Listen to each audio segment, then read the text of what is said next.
There are still times where I need a ride, but I still hesitate to ask. Not because people won't help, but because I know I'm asking for their time.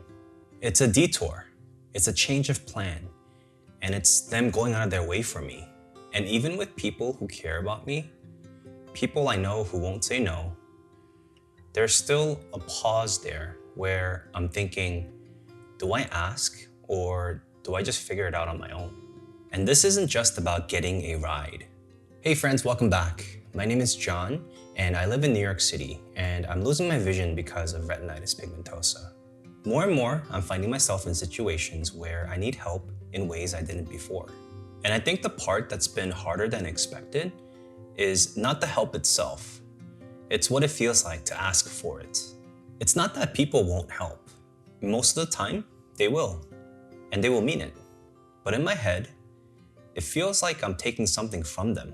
Like I'm taking their time, slowing them down, or inconveniencing them. And I notice it before I even say anything. Just that moment of hesitation when I'm running through it in my head. Like, is this too much to ask? Should I just Uber? Should I just not go? And sometimes I actually don't ask. I just work around it, even if it makes things harder for me.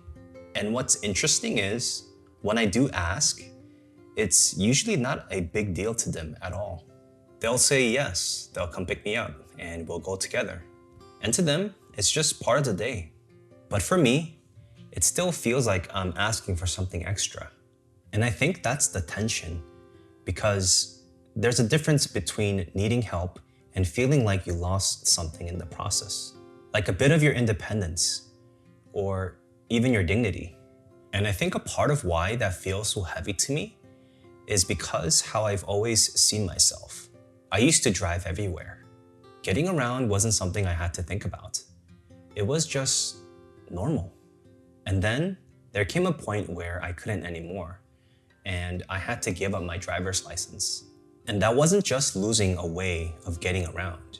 And that changed something in how I saw myself, because in my head, I should be able to do this. I should be able to get to where I need to go on my own without having to ask someone else. I'm not a child. I shouldn't have to rely on someone like that. And maybe part of that is just how I grew up. You figure things out yourself, and you don't depend on people if you don't have to. And even culturally, you don't want to burden someone else. And you certainly don't want to bring attention to your struggles. So now when I ask for a ride, even from people who genuinely don't mind, there's still that tension. Because I know what I'm asking for.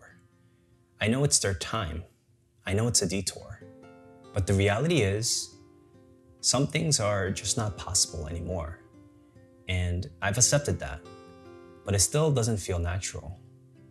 Not because I don't need it, but because I want to try first. I want to see if I can figure it out on my own. So I try. I take longer. I hesitate. I work through it myself, even when it would have been easier to just say yes. And sometimes, I probably should have. But it's not always that simple, because it really does depend. It depends on who I'm with.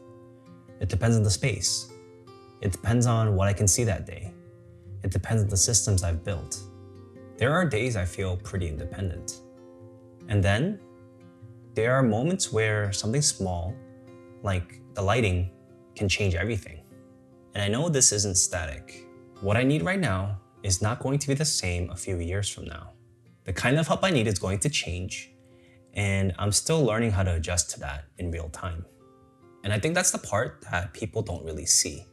Not the help itself, not even the asking, but everything that happens before that moment.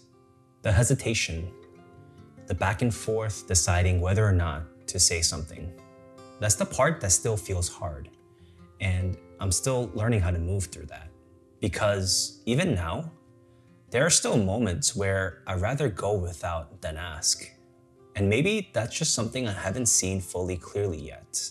Something I'm still working through. Something that, for me at least, still sits in a bit of a blind spot. I'll see you in the next one.